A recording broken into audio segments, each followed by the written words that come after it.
Bonjour, alors la loi de Laplace, elle repose sur une fonction très simple. Donc là, je commence par un exemple. Si j'ai une distribution qui suit par exemple une loi normale, et ben donc la plupart de mes points dépendent de leur moyenne mu, donc ils sont bien serrés au milieu. Mais aussi là, j'ai identifié que j'ai un point important qui s'appelle B. Aussi, c'est un point d'importance dans la distrib.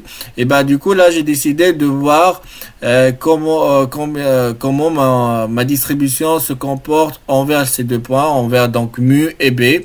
Et donc pour chacun de qu'est-ce que je dois faire? C'est la loi de Laplace qui va me permettre de déterminer un jugement par rapport à ces deux-là. Si ma distrib vraiment elle dépend des deux points ou pas. Donc en faisant une courbe après, mais voilà, elle se repose que chaque point va se calculer de la manière suivante, en faisant la fonction f de x, sachant mu et b, donc la moyenne, et b, le point en question, est égal 1 sur 2b, exponentielle, voilà, c'est comme vous voyez le moi, la valeur absolue de x moins mu sur b. Voilà, ben c'est juste ça.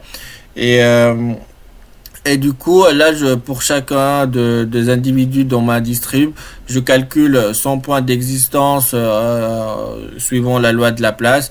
Et puis, je passe aux individus suivants et ainsi de suite. Et ben donc, si bien évidemment ma courbe, elle est bien serrée au milieu, et ben donc là, je peux dire que bien évidemment, la courbe dépend très bien de ces deux éléments remarquables. Bah, sinon, là, je ne peux pas tirer beaucoup de choses envers ça. Et là, je passerai à choisir peut-être un autre point.